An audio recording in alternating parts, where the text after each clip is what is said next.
Halo, kali ini kita mau gali lebih dalam nih soal materi ajar tentang teks prosedur atau ya procedure text gitu ya. Iya, Sumber kita ini bahan ajar yang wah lengkap deh kayaknya mengupas jenis teks ini. Fokus kita hari ini apa ya? Kita pengen paham intinya aja.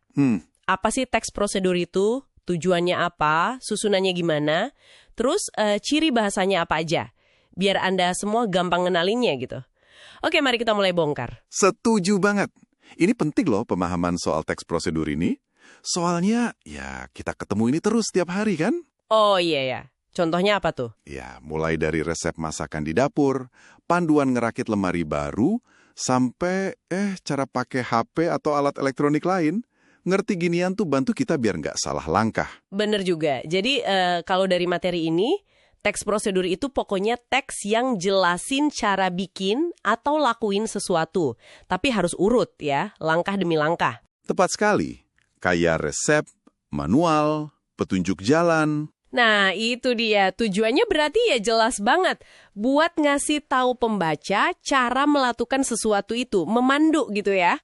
Betul, fungsi utamanya memang memandu. Nah, struktur umumnya nih, ini yang disorot di materi kita, itu ngebantu banget buat pembaca. Gimana tuh strukturnya? Biasanya ada goal atau tujuan, itu judulnya lah biasanya. Terus ada materials atau ingredients, tools.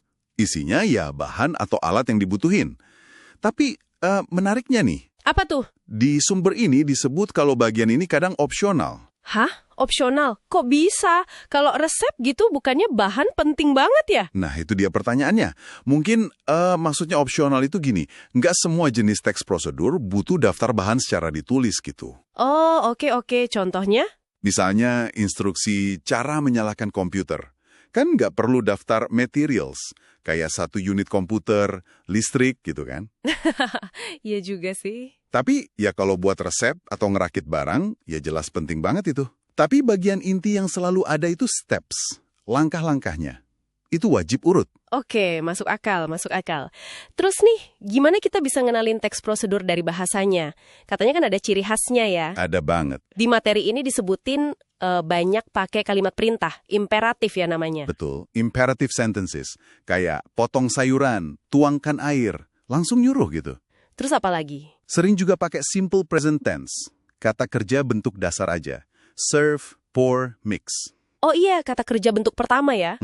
Terus ada action verbs, kata kerja tindakan, yang nunjukin kegiatan fisik. Mix, put, turn. Pokoknya kata kerja aktif gitu. Oke, ada lagi yang bikin urutannya jelas. Nah, itu dia. Ada penanda urutan. Ini penting banget biar gak bingung bacanya. Penanda urutan. Kayak gimana tuh? Sumber kita nyebutin ada 2 jenis nih. Ada connective of sequence. Itu kata hubung kayak then, while, next, after that. Bahasa Indonesianya ya lalu, sementara, selanjutnya, setelah itu. Oke, terus yang kedua? Ada juga adverbial of sequence, keterangan urutan, kayak first, second, finally, atau pertama, kedua, akhirnya. Oh, jadi penomoran gitu ya? Bisa dibilang gitu. Kadang ditambahin juga keterangan lain, kayak keterangan waktu selama 5 menit atau cara dengan hati-hati. Wah, lengkap ya? Iya, semua ini tuh kerja bareng bikin instruksinya jadi jelas, runtut, nggak ambigu. Kalimat perintah tadi, misalnya, itu kan langsung to the point, efektif buat instruksi. Rujak buah, cheesy fried egg, terus ada manual cara mengoperasikan rice cooker. Betul, dan cakupannya lebih luas lagi dari itu loh sebenarnya. Oh ya? Apalagi?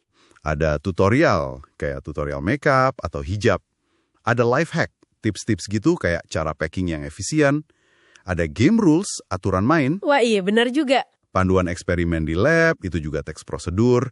Bahkan sampai saran pengembangan diri, kayak cara hidup bahagia, pun bisa masuk kategori ini kalau disajikan langkah demi langkah. Gila, luas banget ya aplikasinya. Nggak cuma soal masak atau teknis doang. Ini nunjukin kalau kemampuan ngikutin instruksi itu, wah, fundamental banget ya dalam hidup. Persis, kemampuan memahami instruksi dengan benar itu penting di mana-mana. Salah dikit aja ngikutin prosedur, dampaknya bisa macam-macam kan? Tergantung konteksnya apa. Oke deh.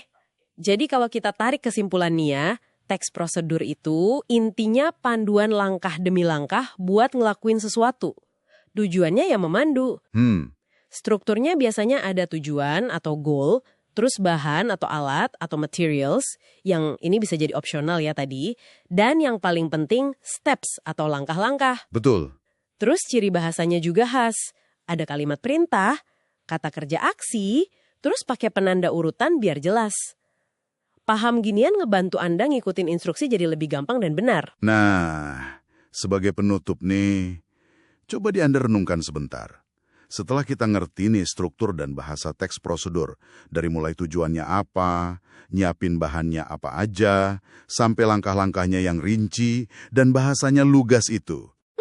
Kira-kira kerangka berpikir kayak gini, yang terstruktur, runut, dari tujuan ke langkah detail, gimana ya cara Anda bisa adaptasi ini? Mungkin buat nyusun rencana pribadi Anda, atau mecahin masalah yang butuh tahapan jelas, atau mungkin pas Anda perlu jelasin sesuatu yang agak rumit ke orang lain dalam keseharian Anda. Coba dipikirkan deh.